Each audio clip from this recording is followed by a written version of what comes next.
morning, everyone. My name is Caitlin Yeager, Director of Heritage Programs for Missouri Humanities. Our mission is to enrich lives and strengthen communities by connecting Missourians with the people, places, and ideas that shape our society. To those of you who are joining us for the first time, welcome.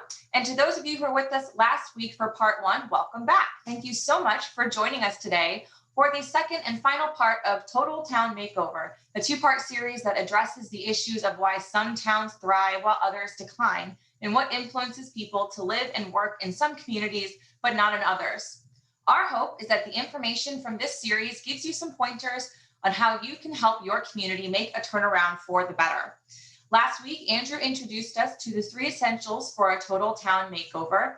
And during part 2 today, we will learn how communities are using and creating endowments as a vehicle to increase funding opportunities, as a catalyst to bring local organizations together for shared planning.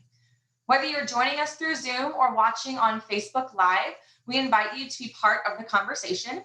If you're on Facebook, feel free to comment to let us know you're watching or to ask questions for us to consider.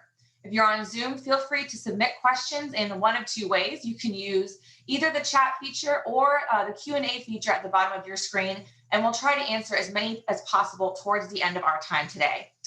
If you enjoyed our program and are interested in seeing more from Missouri Humanities, please check us out on Facebook or on our website for the most up-to-date information about our events. We also have a membership program where benefits include free books, discounted tickets to special programs, and access to members-only events. To become a member, visit www.mohumanities.org and click memberships under the About Us tab. Now, with all of that out of the way, I am really excited to introduce or re-introduce for many of you, our speaker for this series, Andrew McCrea. Andrew draws upon a wealth of experiences when he is crisscrossing the country to deliver his messages. As a farmer and a rancher from Northwest Missouri, Andrew knows what it is like to move herds of cattle and work 18-hour days harvesting a crop. Add to that his experience as a 5-time Oscar-winning radio broadcaster. Andrew brings his insights from interviewing music stars, Hall of Fame athletes, sled dog mushers, and even the rooster crowing champion. His daily radio program, The American Countryside, has won 5 Oscars in agriculture, and in addition, he also produces broadcasts heard nationally on the Westwood One radio network. He truly cares about making a difference in the lives of those he meets. He is chairman of the Heartland Foundation, a leadership foundation empowering youth and adults in Missouri, Kansas, Nebraska, and Iowa. He also serves as a certified lay pastor and vice chairman of the Missouri Beef Industry Council. From boardrooms to classrooms, from Alaska to Florida, speaking to groups from 10 to 10,000, Andrew has brought his message to thousands.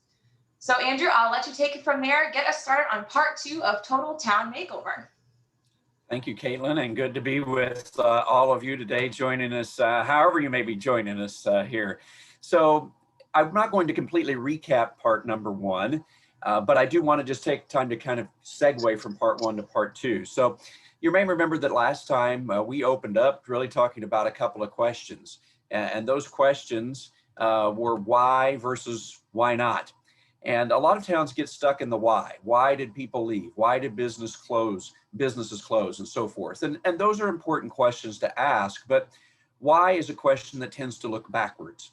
And so it's very important for individuals and towns, communities, counties to ask just as many why nots. Why not? What if? How can? Because those type of questions look forward and look at answers. And so it has to be really a balance between the two. And secondly, then, we focused on 3 key areas that successful communities and places tend to thrive in. The economy, having jobs, places people can work and earn a living, or at least be in a proximity where they can commute and do that.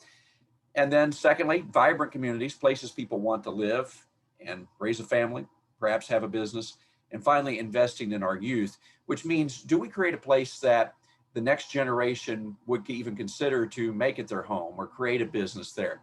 The key is not thinking about that, how many folks did you retain? It's fine if young people decide they need to go somewhere else for education or join the military or go somewhere else for a job. But perhaps, do they consider coming back, or do they feel like that this was an opportunity there? And so we focused on those 3 key areas. So in this second session, then, we have 2 main goals.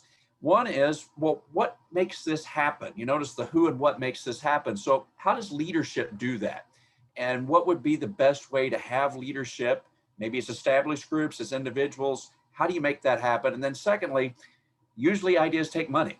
And how does that happen? Perhaps it's taxes, but I'm really going to focus on things that don't involve tax levies and so forth. How can you drive philanthropy in a community to do these types of things?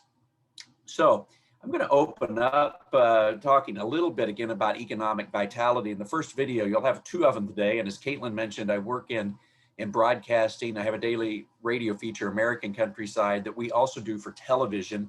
And it's called American Countryside. It's actually inside U.S. Farm Report, even though the topics aren't necessarily farm, but they're usually more small town Americana type of pieces. And so this first piece comes from Calico Rock, Arkansas, which for those of us joining us in southern Missouri would not be too far from the Arkansas line. It's just south of Mountain Home, Arkansas.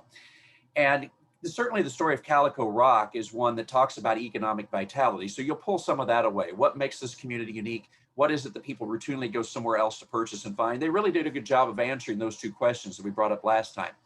But this video also helps us begin to talk about the subject of leadership. How do you make things happen? Because what took place in Calico Rock is really a lesson in a group that did not want to take this on. And it's about how they formed the group that could make this happen. So Calico Rock is a town that turned this Main Street around. And so without further ado, Caitlin, I'm going to have you go ahead and show the TV segment here that we did. It's about 3 minutes long about Calico Rock. There's only one town named Calico Rock in the world, and it's here along the White River in the state of Arkansas. Steamboats once came here, the farthest point they could travel during the summer. It became the largest town in the county, a place to do your shopping and much more. So in the 1940s, Calico Rock was a boom town, and it was a raucous place on a Saturday night. People would make moonshine, and they'd call that pepper sauce, and they'd drink it down in the alley back behind Main Street. But as the decades passed, the town was slowly passing as well. The population dipped to about 600. The school system suffered. A walk along these streets was a stroll past closed storefronts. It was Main Street in name only. Stephen Mitchell saw his hometown vanishing right before his eyes. We got down to where we only had one business in town, and that was the little soda fountain that operated. It had a little lunch counter. If Stephen and other citizens did not step forward, Calico Rock, it was feared, may very well vanish, taking the school with it. But how do you attract businesses and people to a town that's down to its last store? Interestingly, the local museum board realized the storefronts were historic and decided they should buy a building and make revitalization happen themselves. An opportunity came to buy a building. We had no money, absolutely nothing in the bank, and they wanted $30,000 for the building. So we had to raise money. A local bank believed in the effort and loaned them the money. Fundraisers, concerts, individual gifts, they all helped pay for the building and a small museum on the upper floor. But what to do with the downstairs and the goal of revitalizing the town? Our idea was to contact local artisans in the area and get them to come in and put booth space. It had worked in flea markets, why couldn't it work for artisans and cooperatives? They charged the local artists no rent, just a commission on sales. Today, there are about 30 such vendors. It paid for the building and enough money to buy another building.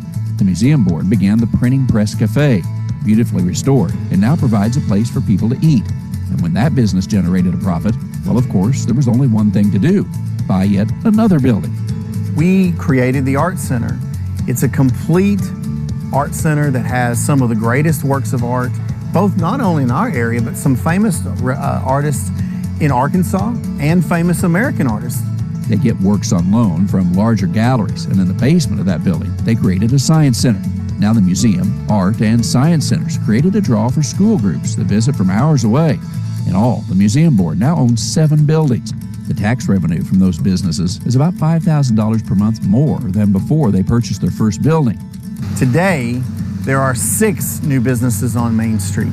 So in addition to the ones that the museum owns and operates, we have 6 privately owned, independently operated businesses. And a Main Street that once had only one store operating now has all but 2 storefronts occupied.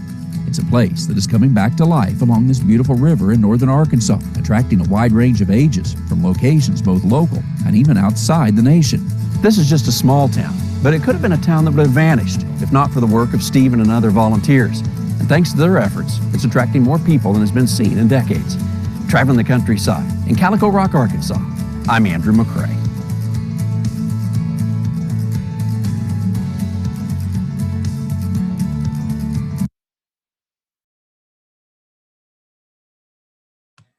All right, so certainly the story of Calico Rock inspiring in itself. To give a quick recap, they started with no money. They bought that first building, and then they used the profits to buy another building, start a restaurant.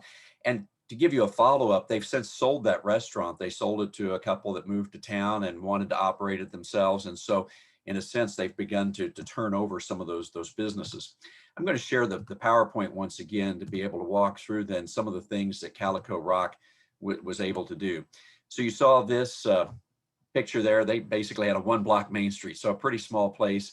This is the museum on the upper floor. They had the booth space for the artisans down below. What they did is they charged no rent, but they did require those that had things there for sale that they had to volunteer a certain amount of time. So that way, not everybody had to be there at one time, but they could at least they could make sales and so forth. This is the cafe that they then went on and sold since that piece was done.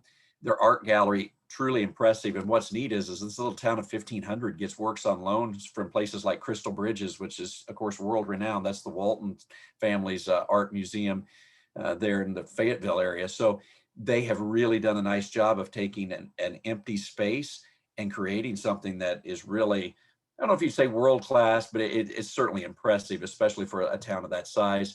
This is their science center. You know, it just shows ingenuity. They went to Little Rock. There's a children's museum there. They rotate exhibits, and they picked up one of their old exhibits, brought it back, and began to renovate it. And so they created their own science center. What's cool is now during the school year, COVID probably has impacted this, but you could have a bus show up in town from a neighboring school, and they can divide the class. Let's say it's third graders. They divide them up into 4 groups. One group goes to the art gallery. Another group goes to the children's museum here, the Discovery Center. One group will go to the museum, and then one group rotates the cafe to eat lunch, and then all 4 groups rotate. They charge no admission. You may wonder how that can work, but Stephen says you'll be amazed at how much kids spend in the gift shop. And so that's how they make things work. But it's done a lot of other cool things. He even references in the summer, some families will show up, kids that just love their trip there, and they can bring their family, and they bring them for free. And what a gift for those families to be able to experience something that maybe they wouldn't get to otherwise. So it's a neat story in itself, but I wanted to use this story also to talk about leadership, because here's the story behind the story. Not to throw any groups under the bus, but they had a group in Calico Rock, well established. I won't mention the name, and they were doing all right, but they brought this to their attention that, hey, we are down to our last business. We need economic help. And this group just didn't really seem like they wanted to take on any projects. Maybe it was just the leadership they had, or what it might be. So Stephen, of all things, was on the museum board. And it was the Calico Rock Museum Board that takes on this project. It doesn't make much sense in a lot of communities for a museum to own a restaurant. And a museum might have, of course, a museum or an art gallery, but they also have a children's center. But it was the museum board, which was the group that began to make this happen. So one of the things I share with groups is be willing to look at what leadership you have in a place. And sometimes it may be a group that's unexpected, or it may be a group that forms to take on the challenge. Here's how I would describe it. Ask yourself who's on the bus. Whether you're going to form a new group or use an existing group, either could work. But I would encourage you to make sure that you are plugging in some of these different folks. So your school administration, city council, chamber of commerce and local business owners, could be healthcare organizations, maybe it's a local or county hospital. Then of course you've got all your service organizations and so forth. And you may want to consider an umbrella group. Now what I mean by that is what I've kind of referenced is you could pull people from these different groups and then have kind of a coordinating group, if you will, that helps make these things happen. Or you could take an existing group, which Calico Rock already had, which was a museum board, and they had the right leaders to make it happen. They needed a museum, but then these people said, but we can do more than that. And they were local business owners that happened to be on a museum, and they began to make that happen.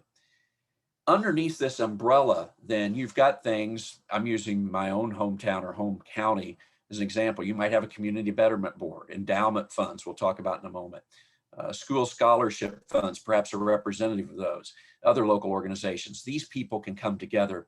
And you notice it says there are opportunities for all of us to be a big little town like Shickley, Nebraska, and we're going to talk about them in a moment. We'll actually show their video. A couple of key things, though, I want to mention about leadership here for just a second. So I am finishing up my third term on the local school board. And you know, school board can have its ups and downs, but after 3 terms, I'm retiring off, so I'm not running for re-election. I kind of joke and say I've had as much fun as I need to have now, and so it's time for me to go do some other things. But perhaps some of you listening have been on a school board or a city council, other publicly elected boards. Those are very important. They have very important roles in a community, and I congratulate you for being a part of them. But here's the other thing. Sometimes we go to those boards and we hope that they can drive something in the community. For instance, a city council would be a logical place to help turn a town around. But I'm here to tell you that it would have been very difficult for the City Council of Calico Rock, Arkansas to do what the museum board did. And the reality is, you know, when I go to a school board meeting, we have to go through and pay the bills, and we have to worry about the roof, and then we have to worry about curriculum, and then we have to talk about perhaps a teacher, or maybe there's a student that has a problem, and we go through all of these lists of things, and then finally you get to the point where we could talk about something else we want to do as a special project. But there's so many things that public boards must do that it's tough for them to get their hands around things that they could do. And so that's why groups like the museum board or an umbrella group, they can begin to take on those things and devote themselves more full time to it, and then bring the public boards in on it. So let's go back to Calico Rock. Calico Rock needed a visitor center. They had people coming to the White River for fishing and for recreation, and they also needed a public restroom, of all things, which we brought up in the last session about Lucas, Kansas, and their public toilet rated #2 in the world. Well, you know, these groups, the city council needs a visitor center, but it's hard for them to take time and allocate money to do that. But what did the museum board do? They created the museum, and then they made that also the town visitor center. They could then go to the city council and say, hey, city council, you need a visitor center. We're working on a museum. We've got this great place for artisans. What if you would earmark a certain amount of money in your budget, and we'll staff the visitor center for you? And well, lo and behold, we've also got public restrooms, and that takes care of that problem for you. It becomes so much easier for a city council or a school board or other publicly elected boards to say yes to those things, because these other groups are helping them with those answers. And so I would encourage you that if you're looking to the city council and different groups, it's great to do that. It's great to have them involved, but look at an umbrella group that can help with that, because that really may be the answer to a group that can be focused and begin to take on the problems or the things that you need to do. At the same time you're doing this, I would also encourage you to develop a community action plan. This can be more difficult in some communities than others, because you really need to develop synergy around this group coming together to say, okay, what things do we need to do? But don't overthink this at the same time. On our website, totaltownmakeover.com, I know one of the podcasts, if you scroll under resources, we have an interview with a gentleman that wrote 13 Ways to Kill Your Community, which is really good. And he talks about small towns. He's actually from Canada, but works all over North America. But one of the stories he shared was from a town that simply came up with a to-do list. And their to-do list was really the short and long-term goals. And some of the short-term goals were really more like a to-do list. It was, we need to repair some of the playground equipment and some of these little things. The key thing they did was they posted that then to the community, and they had people volunteering to just come take care of it. Nobody knew about these things until somebody said, hey, we really do need to repair that playground equipment. And they had 2 retired gentlemen that said, well, we don't have anything to do a couple of afternoons. Why don't we just go do it? And they began to take on some of those things and thought it was great fun. And then the Lions Club or the Rotary Club said, oh, well, there's one item on that list we can do. And so part of it was just somebody simply sitting down and saying what things need to happen, and then beginning to publicize that so groups had the opportunity to take those things on. Now, certainly long-term goals can be more difficult. And so that's where you may have a long-term goal. It could be 5 or 10 years, and you want those types of things, but that may take more coordination. But don't overlook short-term goals, because people can jump in and do those things. And also, when the community sees short-term things happening, they see progress. And it's good to keep the bus rolling down the road as opposed to completely stop. You want to see progress. You can also see programming and capital improvements, your government, business, health, education, involve the community in the effort as much as possible. Try to bring these folks together. You can get bogged down in too many community meetings, but try to get the community input or perhaps an umbrella group to make those things happen. That will begin to drive some of this. Now, the next slide I have for you has a lot of numbers on it, and some of you will be familiar with this, but let's just for sake of looking at it to make it a little more clear, we'll focus on the lines in red that we have here. Gentry and DeKalb counties, I literally live on the county line. So both of those are my counties. I actually live in Gentry County, so we'll look at it. This is the transfer of wealth, TOE study. And the community foundations of Missouri came together to commission this study.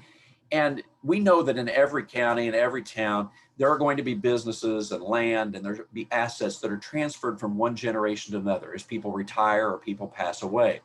So for instance, in Gentry County, we see that there's currently, the current value of the assets in the county is $450 million. In the next 10 years, the transfer of wealth, so the amount of those assets that are going to transfer ownership, will be about $160 million. Now, one of the things that the community foundations began to talk about, and if you were with me last session, I talked about that I will be chairman of the Community Foundation of Northwest Missouri next year, and I've been on it for several years. And so our goal is to help develop philanthropy in communities and help spur that. So we aren't so much grant makers as we are helping people to find those funds and be able to make those things happen in their community.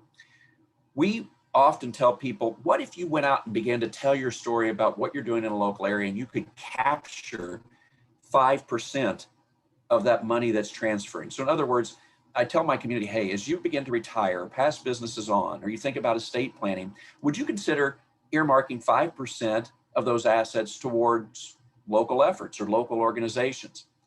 Because we find that many times people simply aren't aware of what they could do, or they've never been presented the opportunity of what they can make happen in their small town. And often these are people that are from there and would love to help, but they just simply don't know how. Whereas larger national organizations that certainly aren't bad organizations, but might take that money elsewhere, they are often the folks that are out there drumming up interest. And so the smaller communities, I say small, it could be even larger communities, need to be telling that story. So if there will be $160 million in the next 10 years that changes hands in Gentry County, 5% of that would be almost $8 million. So if you were able to put that in an endowment, so we did not touch the principal, but we just used the interest. If you got all $8 million, well, the 5% payout would be about $400,000 every year. So the idea is to realize there is wealth in every single county in Missouri, and that wealth will be transferring. And so sharing your story and involving the community in the process is key. You notice 50 years, so that's over a generation here, but over $1.1 billion will change hands. You can see 5% would be 56 million, and you see the payout would be $2.8 million per year if you got 5%. I know you may be saying, well, that would be great if you could ever get 5%, and it never works that way. And I would say, you know what, you're probably right. So what I always tell people is just go get some percent. Something is better than zero. And a lot of our communities are at zero. And so that begins by telling your story. And that's what we're going to get into here in a moment with Shickley, Nebraska, and how they began to do that. Because our communities and our counties do have folks that have assets, and they do have folks that want to help. And each one of us can play a role, whether it's through our time, our talents, or perhaps our money. And so how can we make that happen? I know of no better example of this than Shickley, Nebraska. And here in a moment, Caitlin's going to play a video that we did. We actually shot this just this fall. Shickley, Nebraska, you can tell, 341 people. This town does not have a whole lot when you drive through it, but they've kept their school, they've kept some businesses. But what it came down to is one day they had a conversation when a prominent person in town passed away, and the local banker said something in the cafe like, you know what makes me mad is when we have somebody pass away like so-and-so, well, eventually the heirs come to town and they withdraw all the money out of the bank, and that's fine, that's their right. But the last thing we see are their taillights moving out of town. And I'm mad at us because we never told our story, because that family lived here and they grew a family here and they had a business here and a farm here. And if we don't get busy telling our story, all of those things are going to leave. That was the beginning of Shickley's local community foundation.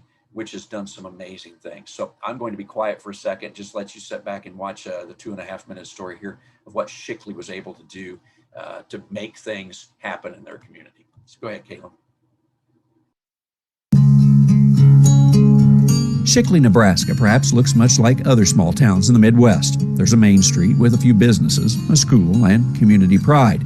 When you actually count the number of residents, well, by most standards, it's a very small place. We got 340 in town, and our school district, we figure there's about 630 people in our school district, and basically that's considered our community, our school district. But Shickley, Nebraska is anything but small. They bill themselves as a big little town. However, turn back the clock a couple of decades, and there may have been doubt if the town and school would survive. That's when local residents began the Shickley Community Foundation, a group with the purpose to raise money to support local causes, grow the community, and help businesses thrive. We started raising a unrestricted endowment where we don't touch the principal, but we spend the interest each year in grants. Several communities do something similar, but this town of 340 people was determined that they could truly change their future by investing in it locally. Last grant cycle, we went over $570,000 that we've granted out in the last 20 years. In a community of 340 people, that's made a big impact. That's over $500,000 in projects they've funded just from the interest on the money they've raised. But there's more. While they were raising funds for the endowment, they were also securing funds for other projects in town, such as a new community center and an attractive new Veterans Memorial. One major initiative was a partnership between the Shickley Community Foundation and the local school. We've started a daycare center and an early education center, and that's really been a boon to the community. We have a number of young families moving to town, a number of young families staying in town because there's daycare. Richard says the number one priority is to keep the local school operating, which they've done. And in the process, they found ways to provide the amenities that are attracting and retaining the future generation of residents. And they've done it all by sharing their story one-on-one with local families and securing donations that have in turn secured their future. I told guys when we were in the middle of these campaigns, you know, if we would have tried to do some of this stuff with tax money, you'd have tarred and feathered us and wrote us out of town.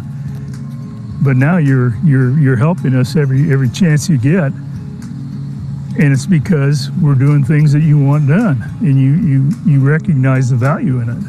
There's still much work to be done, but when Richard walks these streets and reflects on where they began, this community truly has much for which to be thankful.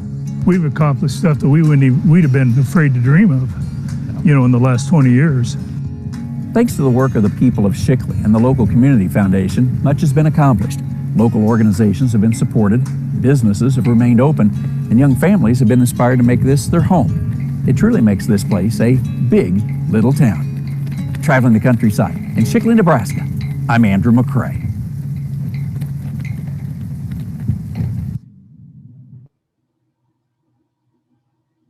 All right, thank you, Caitlin. So Shickley, great story about what they were able to do. And if you go to the Total Town Makeover website, you'll be able to see not only that video, but also we have a podcast on there.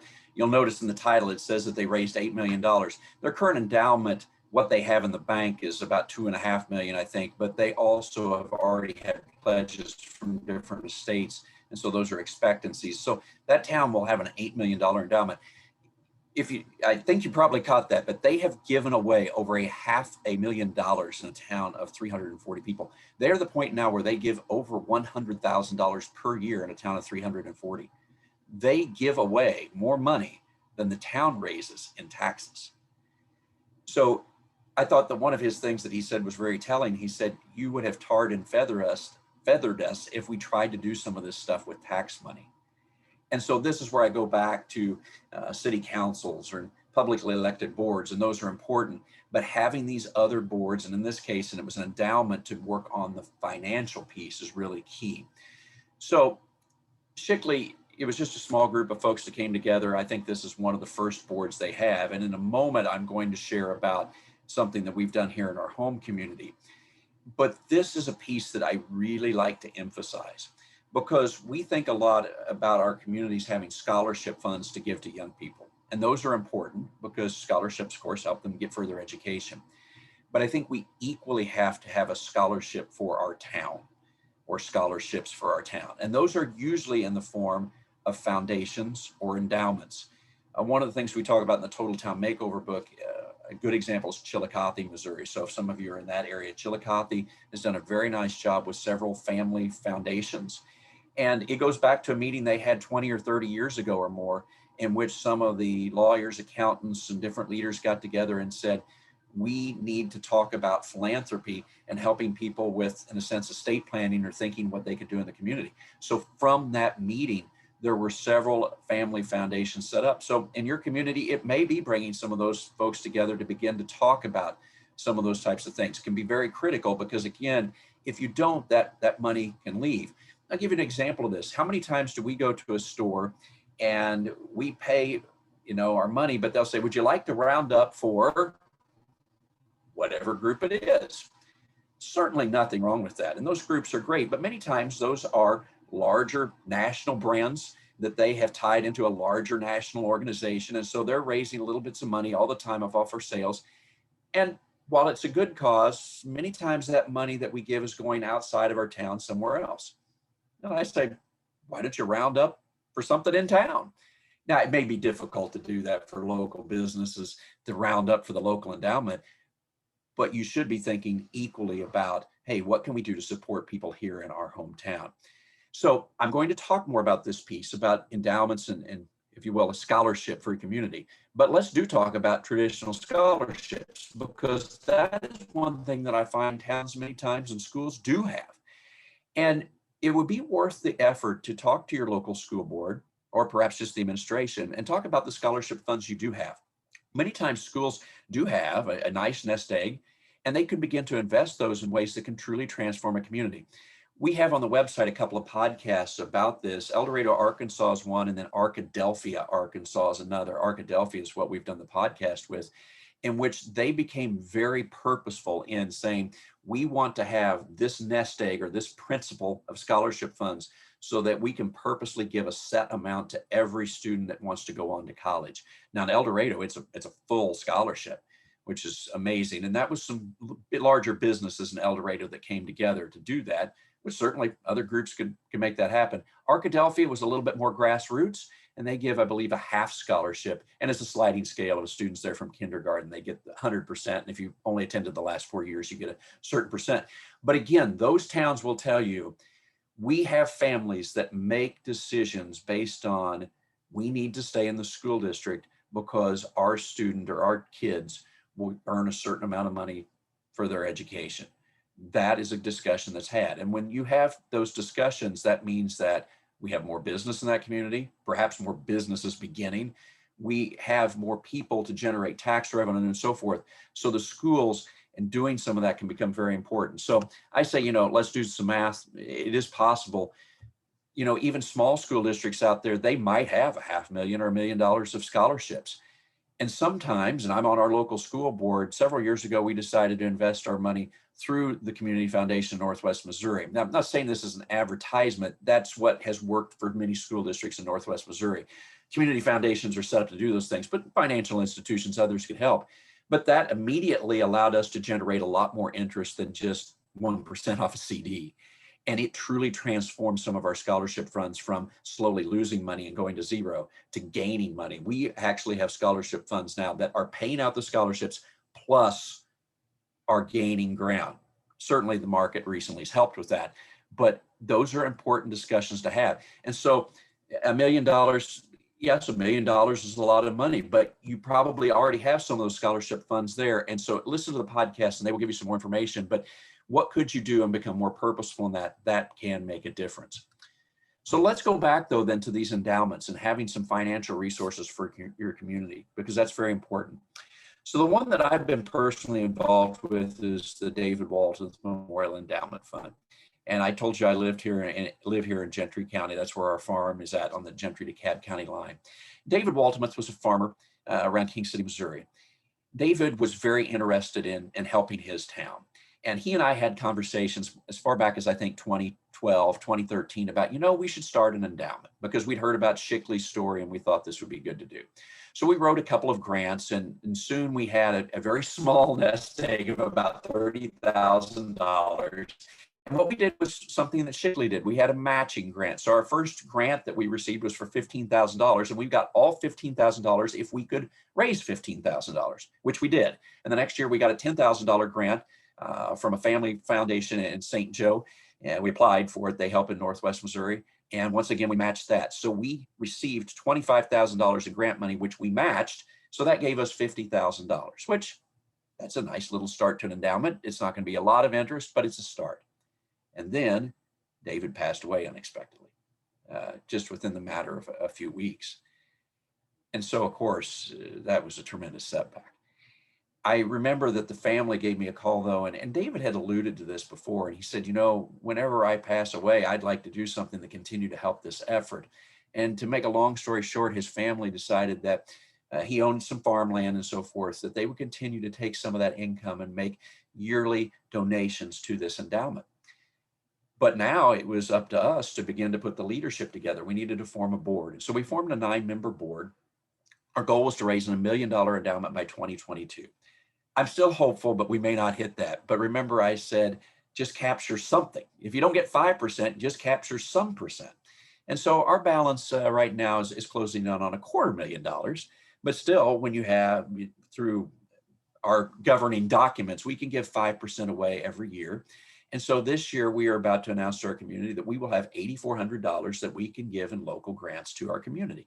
Now, if we hit our goal of 1 million, we could give up to $50,000 per year, which would be great. And that's kind of on the way to what Shickley was doing.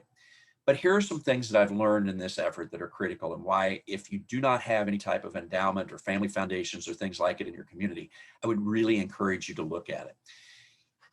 We will give away $8,400 this year, but we will truly give away more than $8,400. And here's how I mean that. When you have an endowment that you can fund local projects, and that's all we fund, are things within, we define it as the school district, the bounds of the school district. You never start at zero. So let me give you this example. Imagine you had to move a piano. Piano would be super heavy. And so your friend calls, and get people together, we got to move a piano. It won't be too hard, but we've got to climb the 3 or 4 steps into the house before we get it, inside the house. So we really got to have some big horses to move that piano up those 3 or 4 steps to get us up there. That would be a hard job, and it would take a lot of people to have enough muscle power to lift a piano and get it up 4 steps and get it in the house. Now, let's say your friend calls you though and says, "Hey, would you be able to come over? We got this piano in the house. I had some people that already lifted and put it in there, but we didn't really know where we want to set it. And we don't have wheels on it, but I just need to move it about 20 feet. We've already got it in the house, but we're just going to scoot it around. We can even put some pads underneath it." You'd still be willing to help, but you say, "Thank goodness that thing's been moved up the stairs already," wouldn't you? It's the exact same with an endowment. And here's what I mean. We have had groups that have applied for funding. A good example would be a stage, an all-weather stage at the museum grounds, a project that would have been between $10,000 and $15,000.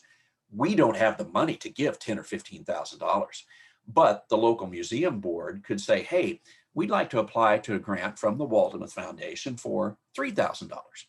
And then we think we can go to some local civic groups, perhaps the Lions or Rotary or whatever it might be, and we'll get $500 each from them. And so we can get half the money that way. And then we are going to apply to a grant from a larger family foundation, perhaps one of those in St. Joseph that have more money to give. And we think we can secure the rest of the money that way." And that's exactly what we see happening. And I can tell you from not only being on the end of writing grants, but also on the end of giving grants, sometimes on regional boards that do this, it makes a world of difference when somebody comes to you and says, "We have a $15,000 project, but we've already raised half of it in our community, and we're just asking for the help to finish this off." There is a world of difference between that and saying, "We've got this great idea of, having a stage at the museum grounds. We need $15,000. Would you fund it?" It's the equivalent of moving the piano up the stairs or already having the piano in the house. I always say you never start at zero. It's never the heavy lift because you already have a place to start. It's just like if your car broke down, hopefully you have some savings in your bank account. Otherwise, you're in trouble.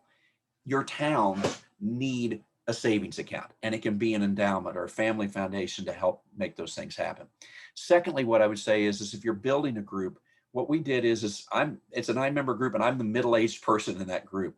So we were very intentional in trying to make sure that our group had a wide range of ages selected, but also came from different civic groups, perhaps city council, different churches represented, these types of things that can be important so that you make sure that you truly have a good grassroots type of effort.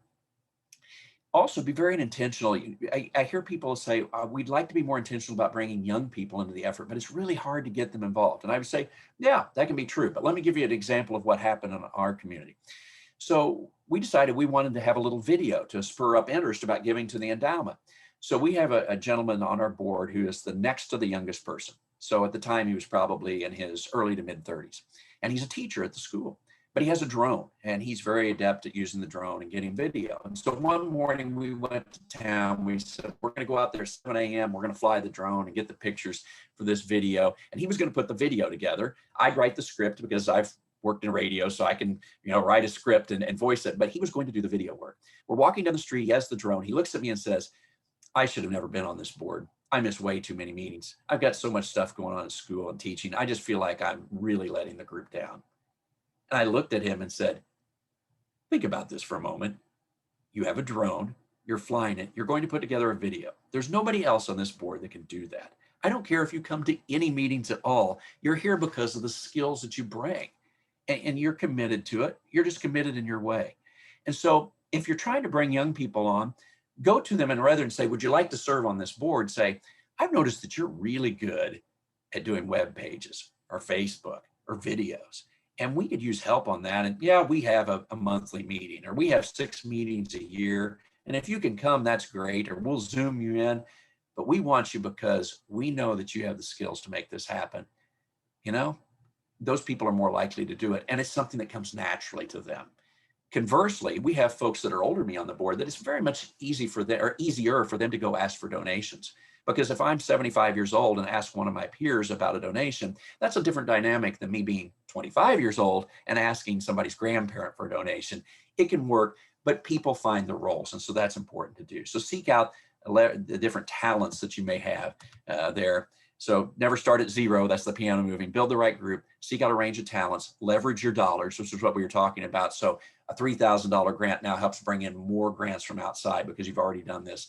And share the message and be amazed. If you have these type of groups, have a presence on Facebook or social media, you will truly be amazed at who you will connect with. I feel like that in some ways when I show slides and put the population of the town on the slide, that I do a disservice to people. Because if a town is 1,000 people in size, that's really not how large that town is. That town is the size of the people who once lived there, who graduated there, who have connections to there.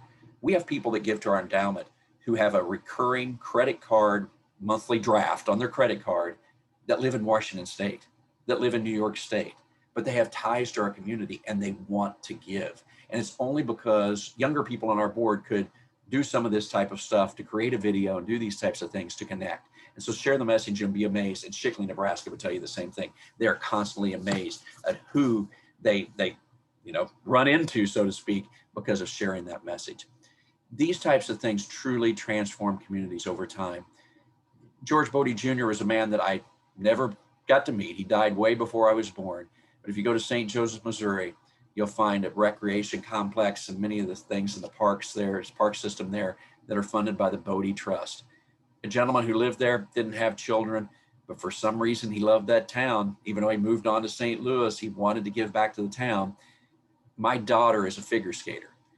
And I realize that it's because of the generosity of George Bodie Jr., who died 50 years before she was ever born, helped create an ice rink so she could do this. This is why it's important to tell the story and to think about having these conversations, because it can truly transform communities for a long time.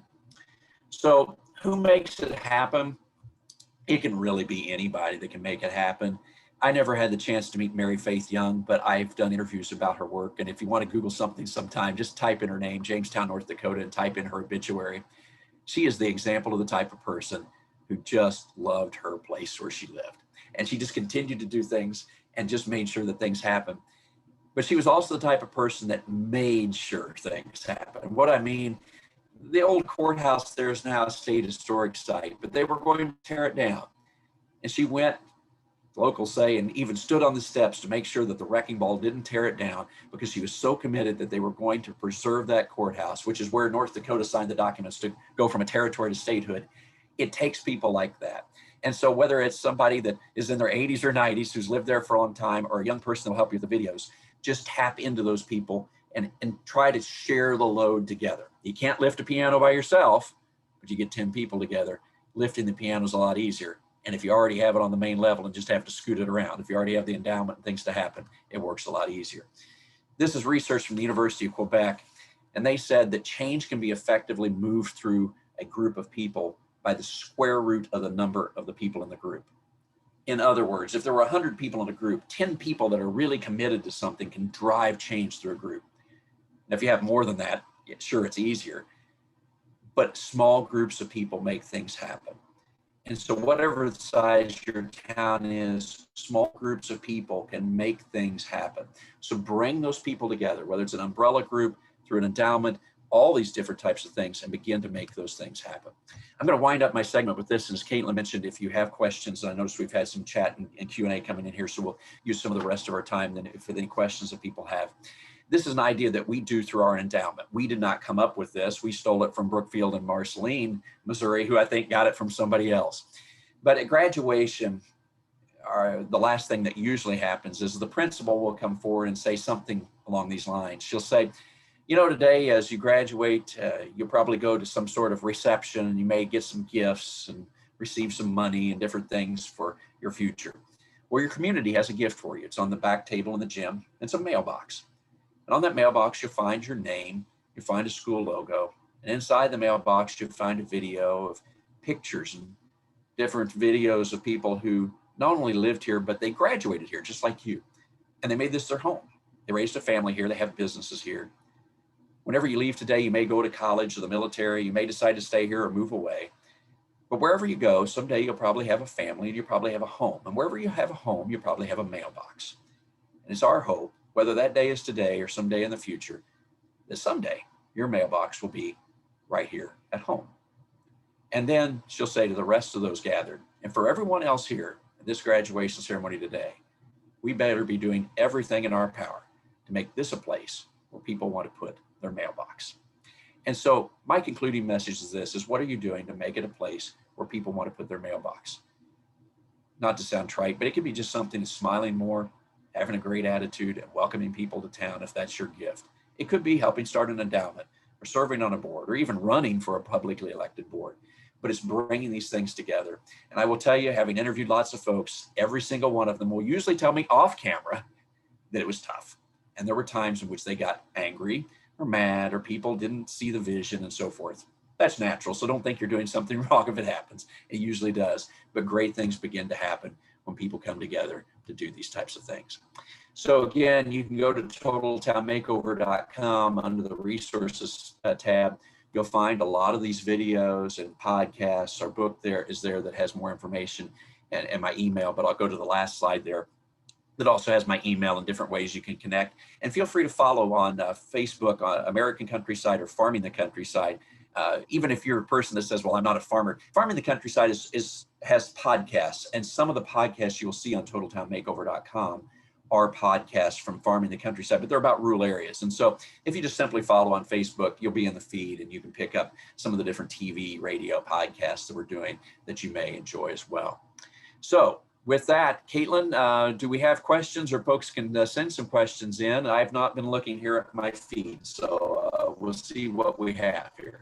We have one person that asked about being able to access these recordings afterwards. And yes, please share them far and wide. They're available currently on our Facebook page, which is Missouri Humanities Council. And once I get some editing done, I will get those on our YouTube page as well. And then you can actually just share them as a YouTube video link, which I think sometimes is a little bit easier than going through Facebook. But for the time being, they're on Facebook.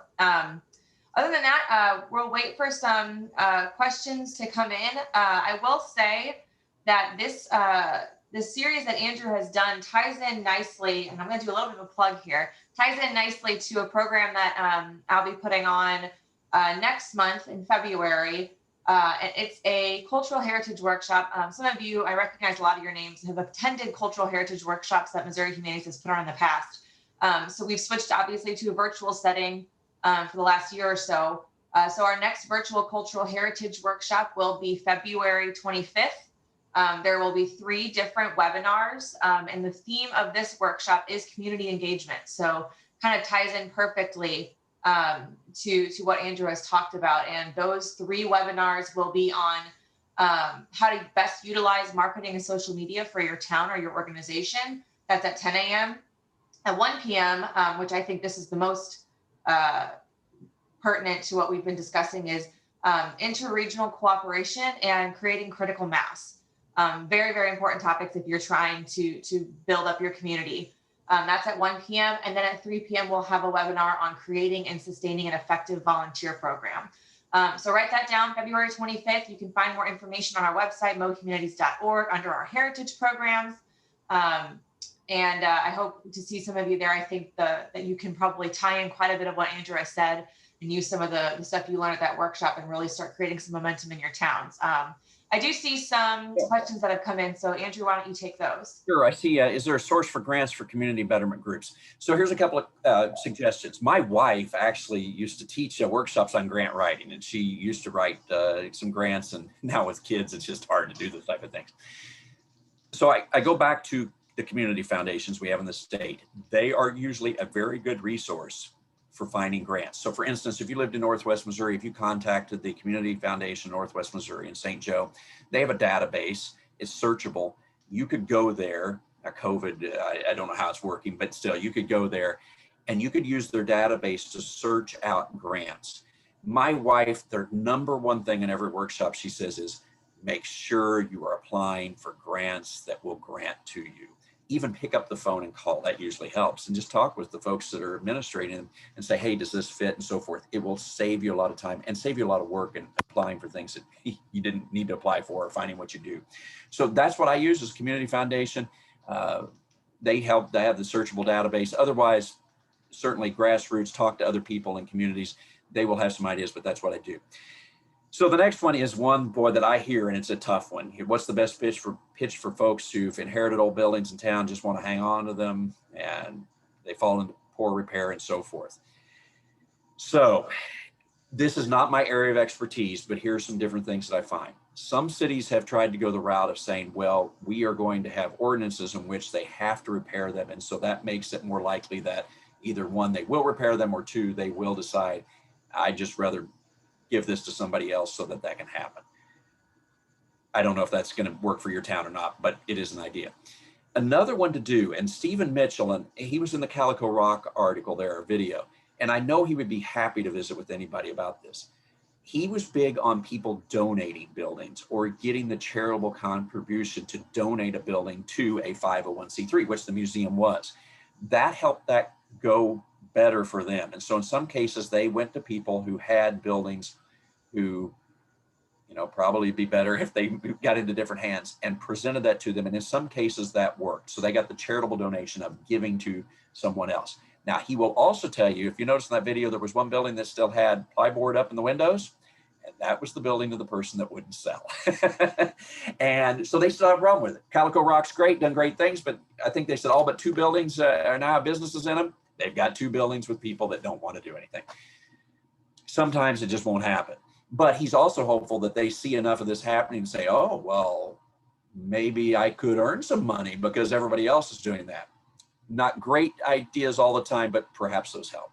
I see there we've got a website then that, and that's from you, I think, Caitlin, as far as the Missouri Humanities there. So that's great. And I've not looked at the Q&A out here. Do we have something there? Oh, if you're saying a town foundation, is it better to incorporate separately or work under the city council's incorporation? So there's no one right answer, but I'll tell you what we did. We set up a fund underneath the Community Foundation in Northwest Missouri. So when you do that, you use their 501c3 designation, and they handle donations and IRS letters and so forth. if you're starting something, I like that, because you now don't have to give up some of your nest egg to file the incorporation papers for a 501c3 and go through the process and the time. You can go to a community foundation and do it fairly quickly. So I like that method because it lets you get started. Now, here's the next step though. We are now 5-6 years into this, and we have now decided we are almost through the process of getting our own 501c3 designation. We will still use the Community Foundation in Northwest Missouri to handle funds and receive donations, and people can give online and things that we can never create a website and do all that. So they're great to do all that. So why did we do it? Because that now allows us to give grants to groups that are not 501c3 organizations. So that was our restriction, is since we're under the Community Foundation, our money can only be given to other 501c3 organizations or given through them. Now that we have that designation, we could perhaps give to, let's say, a business, or maybe there's a daycare in town and they're renovating their playground, and we say, you know, even though that's not a charity, it helps the kids of our community and we want to do that. We have the ability to do that. And so that would allow us to do that. So that's what we did. Have you seen historic district designation as valuable? I'm probably not the expert on that. Stephen Mitchell, and again, you've got my email. Feel free to contact me, and he would be more than happy. Stephen's a friend of mine. He has talked about this before. In some cases, they have done it. In some cases, they haven't. And I know that our latest conversation was, he said, we are now at a point where we don't think we want to do that because of the restrictions that it's going to place on us in getting some grants. But I know initially they did. So he would be a better expert. I think that it could be either, and it just may depend on your specific situation. But it's a good question. And again, I'd be happy to connect you, and feel free to email there to me directly. I'd be happy to help. And a little bit of, I don't want to say insight because I'm not an expert at all in historic district designation, but we've done quite a few programs with towns who have that kind of designation.